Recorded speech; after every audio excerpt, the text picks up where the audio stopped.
For my 65th birthday, my daughter sent me a package. My wife picked it up, turned it over in her hands, and set it aside. "Wait," she said. "Don't open it," I asked. "Why not?" she answered. "Look at the box more carefully." I leaned closer, and my blood ran cold. I did not touch the package. 10 minutes later, men in uniform rang the doorbell. "We'll stay here for a little while." Write in the comments if you have ever found out that the person closest to you was capable of something you couldn't believe. Thank you for being with us. Now let's begin. James Miller had spent 40 years working in the surgical department of a regional veterinary clinic outside Raleigh, North Carolina. 12-hour shifts, emergency calls in the middle of the night, operations at dawn. All for one simple thought, that his daughter, Emily, would never go without. Dance classes, tutors' clothes, no worse than her friends' clothes. The little puppet theater set he once ordered from a woodworker on the far side of the county, then spent 2 months driving after work to pick up the carved wooden puppets, one by one, because the man took his time. Every Sunday, Emily would seat her parents on the couch, pull the curtains shut, and put on a show. Linda Miller, his wife of 37 years, recorded everything on a camcorder. Then came college, and then the wedding Lee barely managed to pay for.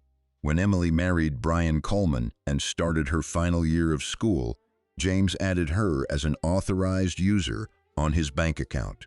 Just for 6 months, he promised Linda back then. "They'll get settled, get on their feet, and I'll shut it down."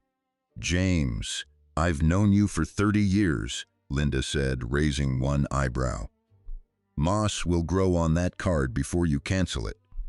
She turned out to be right. 6 months stretched into 15 years. James put off fixing the roof, kept driving the same old car, and canceled vacations. Every transfer felt to him like an investment. In reality, it taught Emily a simple kind of math. Her father's money was a resource available on demand. Brian Coleman, his son-in-law, who had not earned one steady paycheck in all the years of that marriage, perfected that math. He had not planted greed in Emily.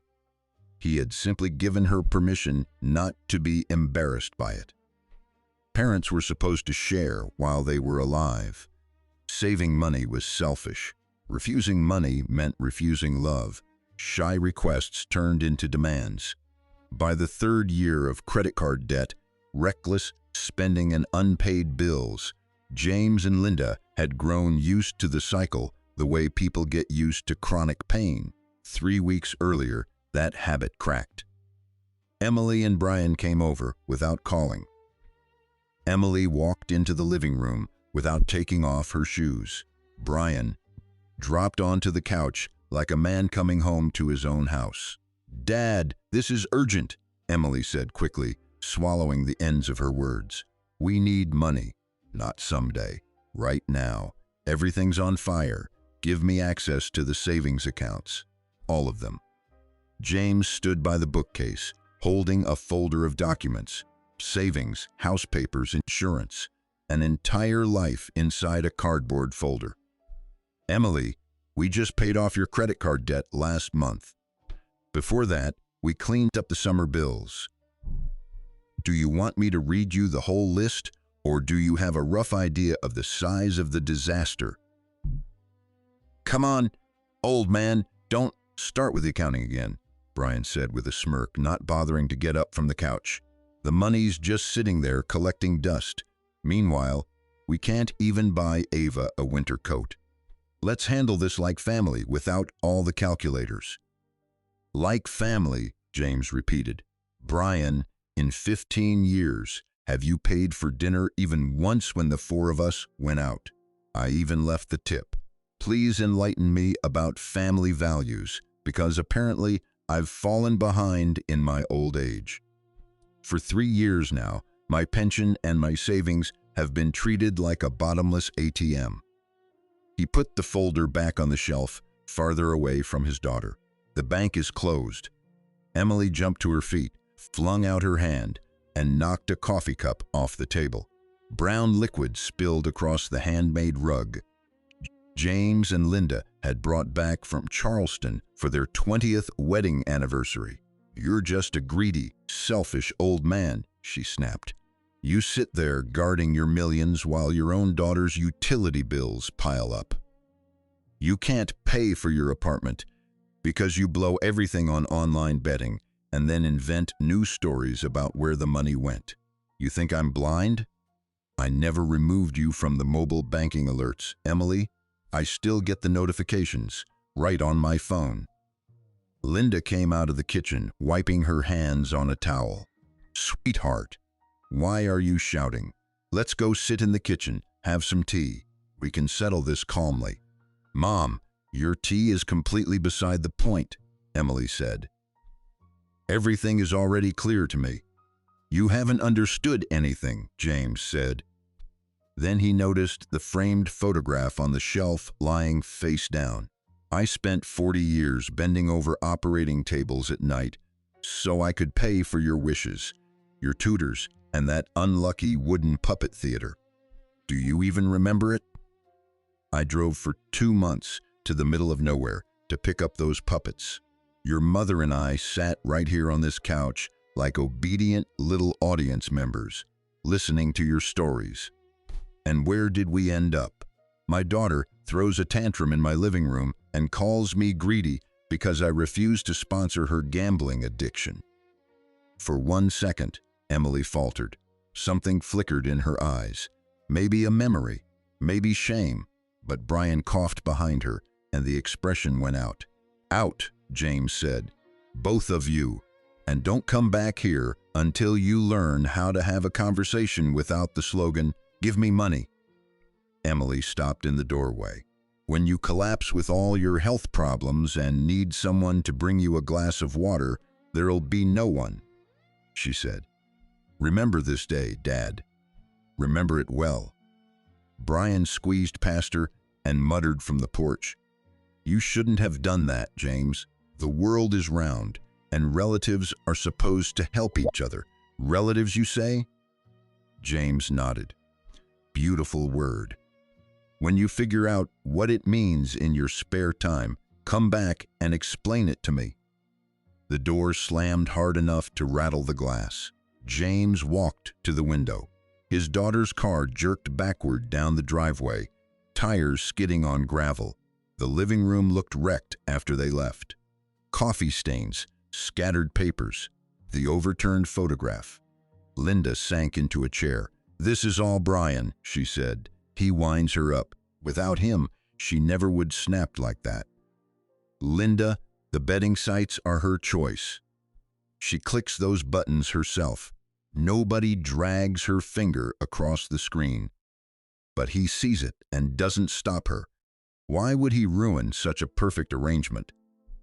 He's living beautifully. He sprawls on my couch, calls me old man, like he's being charming, and waits while his wife shakes another transfer out of her father. Ideal business plan. An hour later, a message came from an unknown number. Emily wrote that the children needed winter coats and school supplies. She ended with an ultimatum. Don't expect to see Ava and Dylan anytime soon. Linda read it over his shoulder. James, the children aren't to blame. Maybe we can at least send money for the coats? Absolutely not. Just like that? Just like that. Linda, if we obediently go out and buy coats now, next week they'll ask for boots, then tutors. Then they'll be back to the savings accounts. It's a classic. Ava and Dylan aren't grandchildren who are cold to them right now. They're a human shield and an excellent tool for blackmail. Linda said nothing. In 37 years, she could count on one hand the moments when her husband had spoken with such firmness. 3 weeks after that evening passed in complete silence. No calls, no messages. Usually by the third day, Emily would send something conciliatory. A small request, a scouting mission before the next big demand. Total silence was unsettling. Maybe it's a good sign, Linda suggested one night over dinner. Maybe she'll sit with it, think it over, and something will clear up in her head. Linda, nothing is clearing up in her head. She's just taking a tactical pause and regrouping. Saturday morning was James's 65th birthday. He sat on the porch with a newspaper. Across the street, the neighbors were packing their car for a weekend at the lake. An elderly woman was working in her flower bed. From somewhere nearby came the sound of children laughing. Ordinary families. Ordinary weekend. A courier van pulled up to the house. A Saturday delivery. Someone had paid extra for that. The courier handed him a medium-sized package with no return address and wished him a happy birthday. The box was about the size of a shoebox, but strangely light, maybe 10 or 11 ounces. James carried it inside. Linda came out of the kitchen. Who's the gift from? No idea. No sender listed. Maybe Ava came up with something? She kept asking about your birthday when we saw her. She was making you a card right there on her knees, remember? Linda, Ava is 8. Children that age don't hire Saturday couriers and hide their names on shipping forms. Linda picked up the box, turned it over in her hands, frowned, and set it back down. Wait, don't open it. Look at the box. James leaned closer. There were tiny, careful punctures in the cardboard. Small, precise holes made intentionally. Air holes. Oh my God, Linda whispered, stepping back. There's something alive in there. As if in confirmation, a dry, scratching sound came from inside the box. Quiet, but unmistakably real. They both froze. The sound stopped. For several seconds, silence hung in the room, filled only by the ticking of the wall clock. Then the scratching returned, longer and clearer. Something was scraping inside, shifting position in the closed space. Linda squeezed her husband's hand. Call now. James dialed 911, described the situation, and listened to the instructions. Should we go outside? No, stay in the house. Just move to another room. Officers will be there in about 10 minutes. They retreated to the kitchen and closed the door. Through it came the faint scraping. Linda stood by the sink with her arms wrapped around herself. The fight was 3 weeks ago, she said. She left furious, James. When people are hysterical, they break dishes, Linda. Packing a living creature into a box with ventilation isn't a flash of anger. That's cold revenge on a schedule. Someone had to think it through, find the animal, seal it in, make the holes, call a courier, and time it perfectly for my birthday. That's not heat of the moment. That's pure pragmatism. But what if it wasn't her? Come on, who else knows our address, remembers the birthday, and hates me that much right now? Linda did not answer. For a man who had spent 40 years operating on animals, receiving a living creature as a weapon of intimidation felt like a coincidence that stole the air from his lungs. Those 10 minutes dragged on forever. The wall clock clicked off every second, and James counted them without meaning to, simply because there was nothing else to do. When the doorbell finally sliced through the silence, sharp and impatient, he felt his legs go weak and grabbed the back of a chair. Linda was already going to open the door. A deputy stepped into the entryway. He was solid, composed, wearing an unzipped jacket over his uniform shirt. His partner remained on the porch. The deputy introduced himself as Deputy Mark Thompson. He gave the entryway a quick glance, noting the shoes on the rack, the coat hooks, the photographs on the wall. It was the habit of a man who entered other people's homes for a living and had long ago learned to read a house before he read its residents. So where's this festive souvenir of yours? On the coffee table in the living room, James said, pointing. Just like your dispatcher told us. We didn't touch it. Didn't even breathe on it. Deputy Thompson put on gloves, crouched beside the table, and inspected the box without touching it. He studied the label and shook his head. The sender's name is fake, of course. Paid online. We'll check the card, naturally, but it's probably either a front person or a disposable virtual card.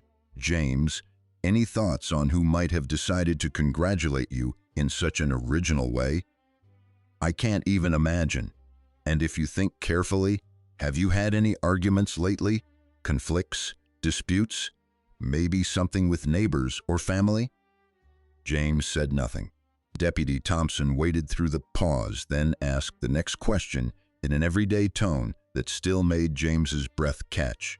You might want to check your bank statements, just in case. Sometimes interesting charges pop up. Pet stores, reptile supplies, things like that.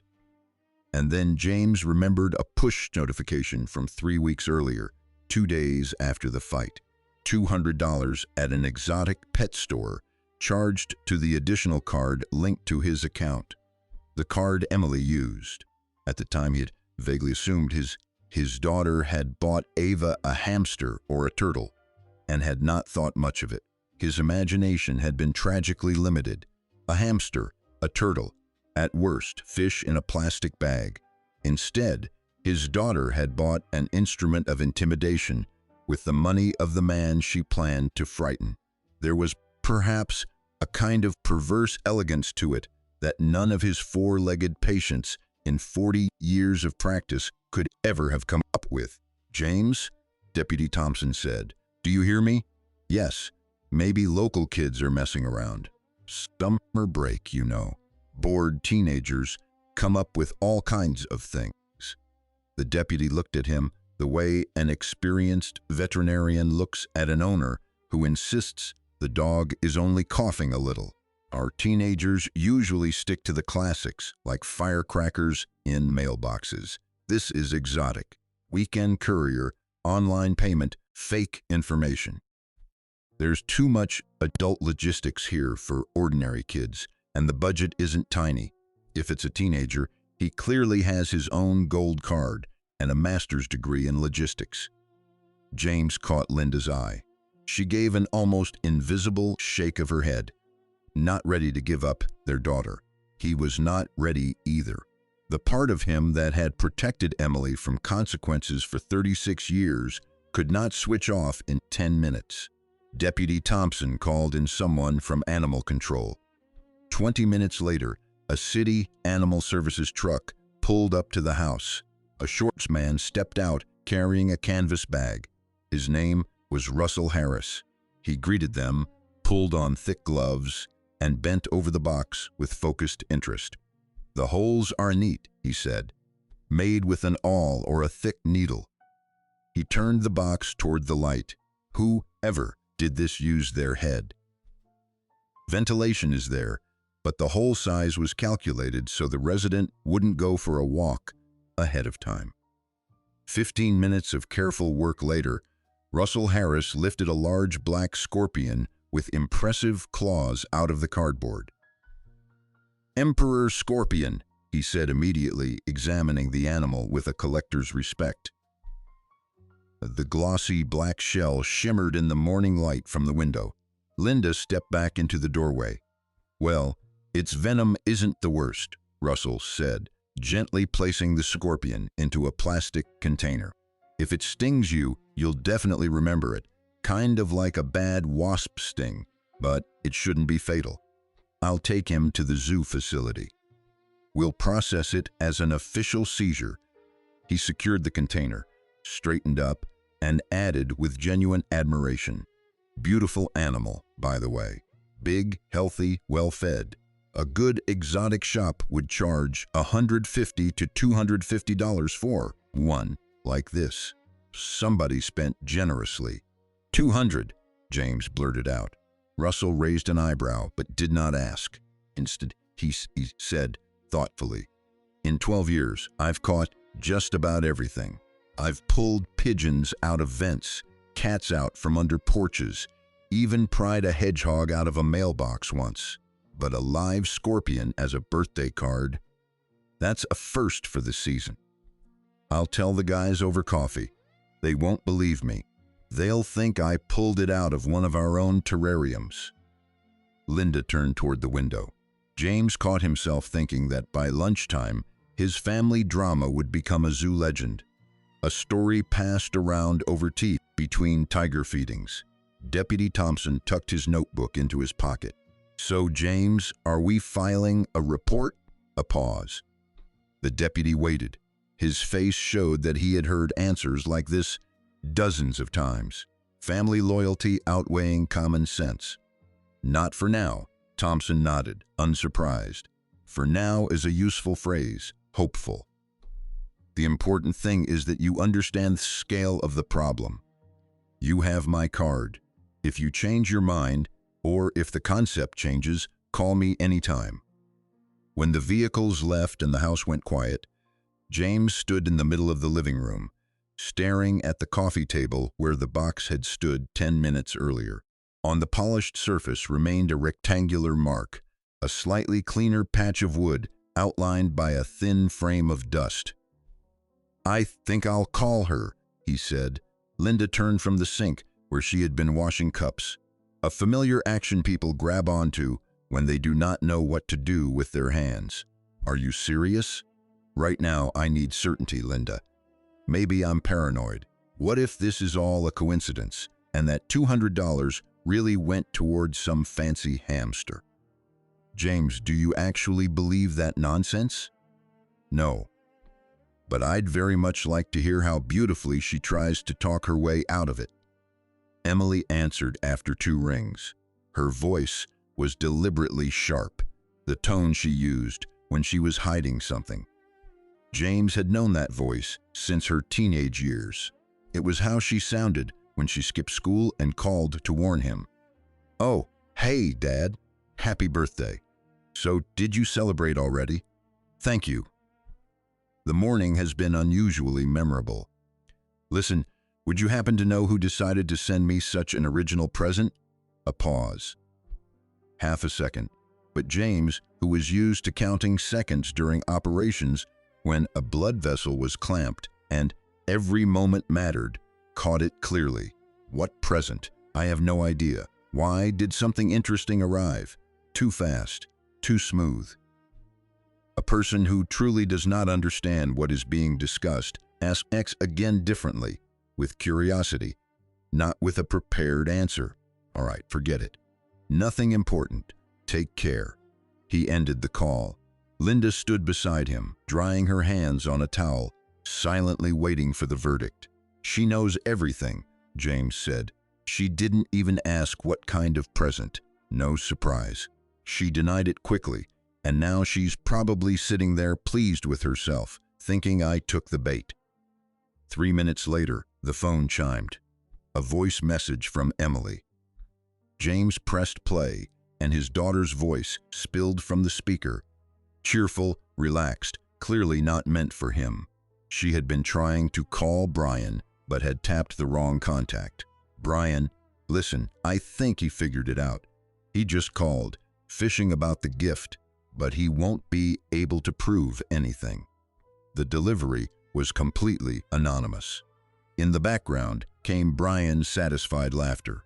Not surprised laughter, but the carefree amusement of people who were sure the joke had worked, and that they had gotten away with it. James stopped the recording and looked at his daughter's contact photo. It was from Ava's birthday the year before the escalation, before the threats, before the scorpion in the box. The woman in the picture was smiling with her daughter on her lap, and the distance between that smile and 30 seconds of triumphant laughter was so great that James closed his eyes for a moment. "It's all right," he said without opening them. "I'll teach her to answer for her actions, not an impulse, not a flash of anger, a decision." That evening, he sat down at the computer in his study, opened the banking app, and went through statements from the past several years. Monthly transfers for his daughter's rent, automatic payments for her car insurance, a fitness club membership, the record of selling the garage with the little storage cellar to cover her credit card debt a year earlier, 15 years of generosity, neatly documented by the banking system. First, he blocked the additional card. 15 years of habit ended with one click. Then he changed his PIN to the last 4 digits of the number on his first employee badge, a number that meant nothing to anyone but him. Then he canceled the automatic payments, rent, insurance, fitness club. Every cancellation required a text confirmation, and the financial current that had fed his daughter for a decade and a half stopped. James leaned back in his chair. His hands were steady, no hesitation. A month earlier, he had transferred $5,000 after Emily sobbed about her debts and promised it was the last time. Back then, he told Linda he was helping their daughter learn responsibility. In reality, he had been teaching her that consequences were optional. The phone rang at 8 o'clock the next morning. Emily's voice was an octave higher than usual. "Dad, my card is blocked. I'm standing at the grocery store checkout. The terminal says declined. There's a whole line of annoyed people breathing down my neck. What the hell is going on? I blocked it, and I canceled all the automatic payments too. Every last one." "What do you mean, canceled?" "Dad, my car insurance didn't go through. I have to drive tomorrow. I'll get pulled over by the first cop and they'll tow the car." "Emily, I know who sent that birthday scorpion." Silence. 2 seconds. 3. Then her tone changed. Panic shifted into attack, like water finding a crack in a wall. "What scorpion? Are you losing your mind? You just decided to punish me and cut off my oxygen. For what? Because I dared to ask you for money 3 weeks ago? You didn't ask. You demanded that I hand over my savings. And when you didn't get them, you decided to delight your father with a box containing a venomous creature. Oh my God, it was just a joke. A dumb prank. And you're making this big... Wait, that's not what I meant to say." But it was too late. James caught the slip, and they both knew it. He did not press. He did not need to. Putting a venomous animal into a package is not a joke, Emily. And when a father finally closes the feeding trough after 15 years of sponsorship, it doesn't mean he's gone insane. It means he has finally come to his senses. His daughter searched through her arsenal. Bills, obligations, grandchildren their grandparents would supposedly never see again. The cracking voice of an offended child. Every technique that had opened her father's wallet countless times before. James listened and, for the first time, saw the entire pattern clearly. Panic, rage, accusations, threats, the victim pose. Tactical transitions, practiced for years, had become transparent. And not once, not one single time during the whole conversation, did his daughter ask with genuine confusion, "What scorpion? What are you talking about?" She did not question it, did not protest the absurdity of the accusation. She only dodged and got angry. The reaction of a person who knows what she did and is furious not about the accusation, but about having to pay for it. "We'll see who beats who," Emily snapped and hung up. James placed the phone on the table. Linda stood in the kitchen doorway with her arms crossed. "Expect visitors," she said. "She'll fly over here with that Brian of hers. I'm guessing they'll be here in an hour." Linda was not wrong. 40 minutes later, an engine roared outside, car doors slammed, and 2 people marched up the path to the porch. Emily was flushed, wearing a jacket thrown on in a hurry, her hair messy. Brian was slightly behind her. James stepped into the doorway and stopped, not moving aside. Linda stood next to him, shoulder to shoulder. "We need to talk," Emily said, taking a step toward the porch. "Then talk from there. You're not coming in." "Dad, are you serious? We're going to stand on the porch in front of the neighbors. The neighbors are at the lake, so there won't be witnesses. Talk." At that very moment, from behind the lilac bushes, a huge white goose belonging to the neighbor burst out with an enraged hiss. The arrogant feathered aggressor stretched its neck parallel to the ground, beat its powerful wings threateningly, and charged full speed toward the porch. Brian, who had just filled his chest with air and was trying to look as menacing as possible, choked on his words and froze. The goose lunged and clamped onto his pant leg just above the ankle with a death grip, then began furiously shaking the expensive fabric. Brian let out a shriek in a pitch that was not at all masculine, jerked his leg, and tried to kick the bird away. But the furious goose only got a taste for it. It jumped, hammered its wings, kicked up clouds of dust, and painfully pinched James's son-in-law right through his pocket. Losing every shred of dignity, Brian shamefully took off down the garden path, flailing his arms and zigzagging wildly. The white fury kept after him with triumphant honks, chasing him all the way to the gate, while Brian fought it off with his jacket. Finally, the bird lost interest and marched with great dignity back toward the fence.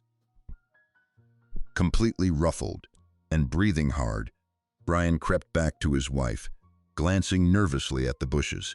James calmly watched him return. "Looks like even poultry understands people better than some relatives do," Linda said quietly, and that goose stated its intentions much more honestly. Emily swallowed and adjusted on the fly. James could see the options shifting behind her eyes until she found the right tone. "Listen, it's turned into a stupid misunderstanding," Emily said, spreading her hands. "You blocked my card, cut off all my bills, and I don't even understand what for. Because of some box anybody could have sent? Emily, less than an hour ago, you called that scorpion a little joke. Did your memory get knocked out of you?" A pause. Brian stepped out from behind his wife. "James, enough with this circus. We have children, payments, a pile of obligations. You don't have the right to just cut your family off from my money," James finished. "I do have the right, and I already did." "You have a duty to your grandchildren," Brian said, raising his voice. "To Ava. To Dylan. What did the kids do wrong while you sit here collecting grudges?" "Grudges?" James gave a dry smile. "Right, sure. It was only a live venomous creature in birthday wrapping. Why on earth would I be upset?" Emily seized the initiative. It was the same maneuver James had watched dozens of times. When the frontal attack failed, she brought out the heavy artillery. "Ava and Dylan will grow up knowing their grandfather traded his own family for his wallet. Is that what you want? Is that how you want them to remember you?" "That isn't a threat, Emily. It's a fact. If you use your own children as a battering ram, then they're better off staying far away from those so-called family values. They'll be safer." Emily's face twitched. She had expected anything: anger, pleading, surrender, but not this. Behind her, Brian opened his mouth and found nothing to say for the first time James could remember. The silence lasted about 3 seconds. Then Brian stepped forward, narrowing his eyes. "We know where you work, James. We know your schedule too. Maybe you should reconsider your position while we're still asking nicely." "That is a direct threat, Brian. Linda and I heard it, and we are recording it in our memory. One more step, and you'll be speaking to a detective." "There are different ways to get what's yours," Brian hissed. "There are," James nodded. "For example, you could get a job. The veterinary clinic actually needs a kennel attendant right now. Great team. They'll give you a mop and teach you how to clean floors. I can put in a good word, assuming you even remember what employment looks like." Brian turned purple. Behind James, Linda turned away, but he still noticed the corners of her mouth twitch. "You're going to regret this badly," Emily whispered, grabbing her husband by the sleeve. "I already do. The last 30 years mostly. But the store is closed for you too. Get used to self-support."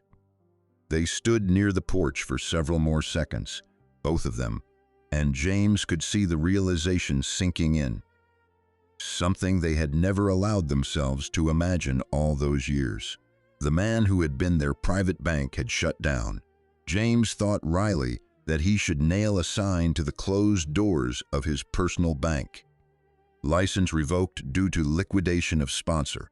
Emily turned first and walked quickly to the car. Brian followed.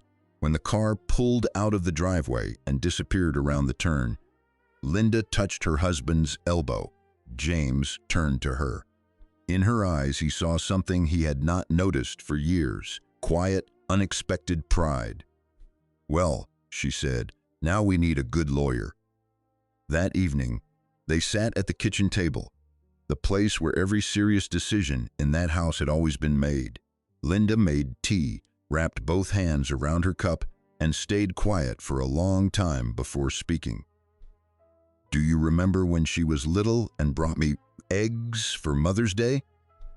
The bottom was burned black, and there were bits of shell crunching in them, but she served it on a pretty plate with a napkin. "And I remember that puppet theater she did on weekends," James said with a bitter smile. "Only the puppets have grown a lot since then, and the repertoire has changed to crime drama.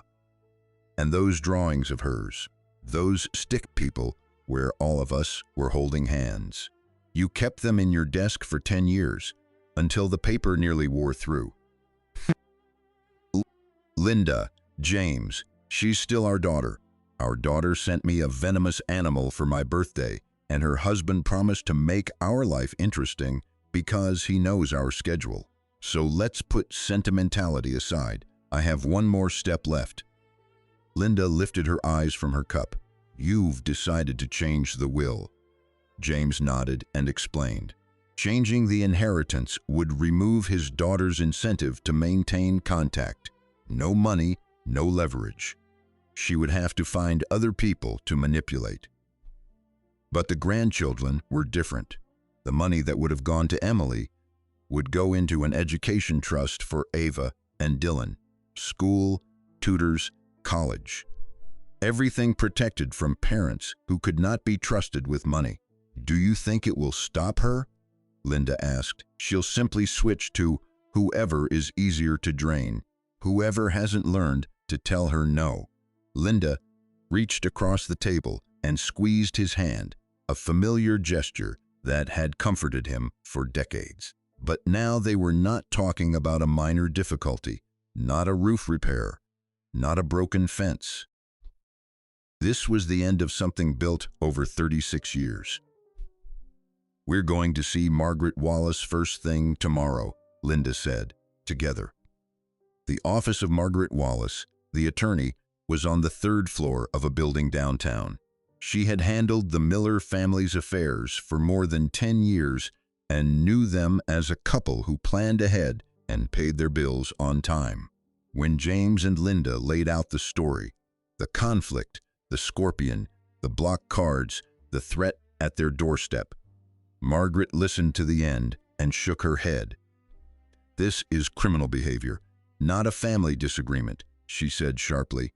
"A live gift is a clear attempt at intimidation. And your son-in-law said enough to support a proper police report. The plan is simple.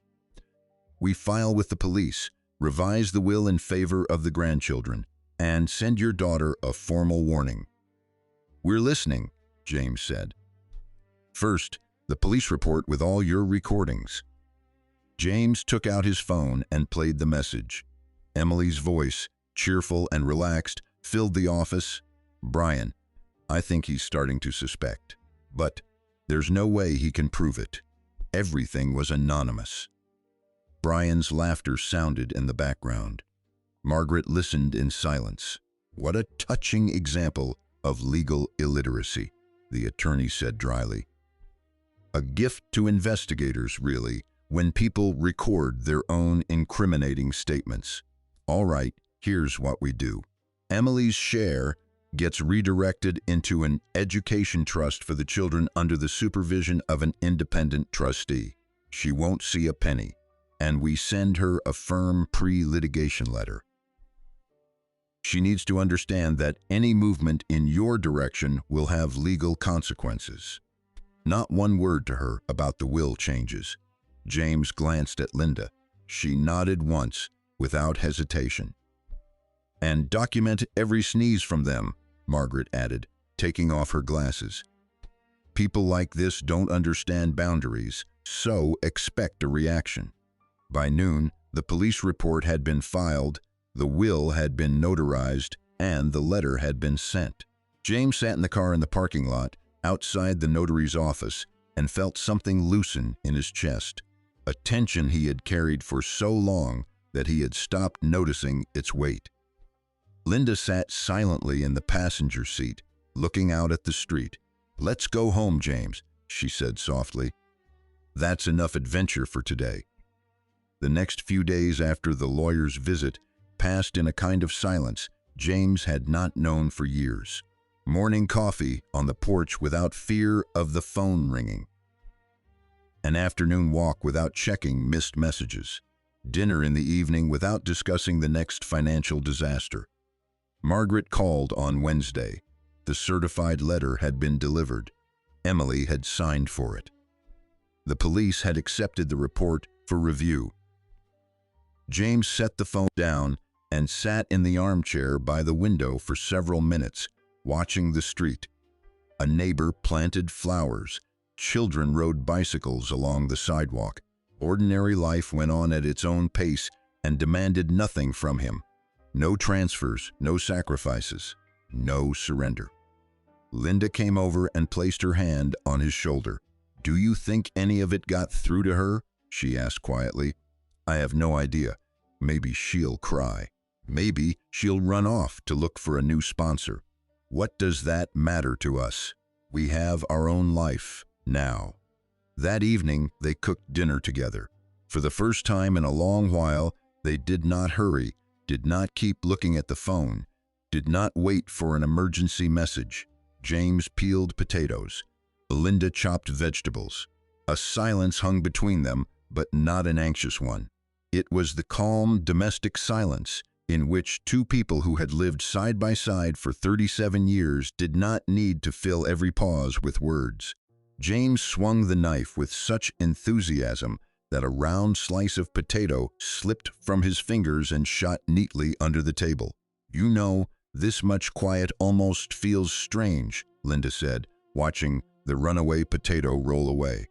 Nobody yelling. Nobody demanding money. Honestly, it's a little scary.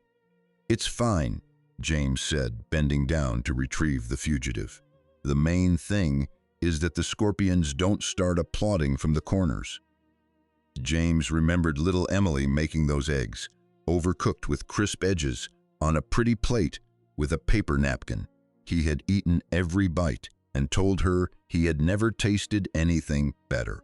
Maybe that was where the problem began, with that small, affectionate lie that grew into 15 years of indulgence. He put down the knife, wiped his hands, and wrapped his arms around his wife from behind. Linda froze for a second, then covered his hands with hers. The next day, James dug an old tin of thyme out of the pantry, herbs they had picked the previous summer and happily forgotten. With great importance, he spooned the leaves into the teapot, somehow spilling a generous half of them on the counter. Linda watched with a smile as her husband tried to blow the bits of thyme off the table, then caught himself just in time, realizing he would only make things worse. "Is this your innovative tea recipe?" she asked. "This is a family crisis exorcism session through herbal treatment," James said with a grin, carefully handing her a cup. "It should taste better than the process looks."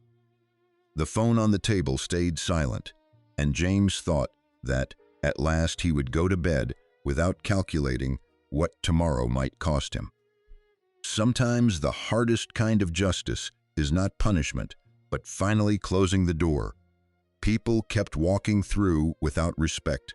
Tell me in the comments what you would have done in James's place, and whether you've ever had to draw a painful line with family. If this story moved you, Give the video a like, subscribe to the channel, and tap the bell so you don't miss the next story.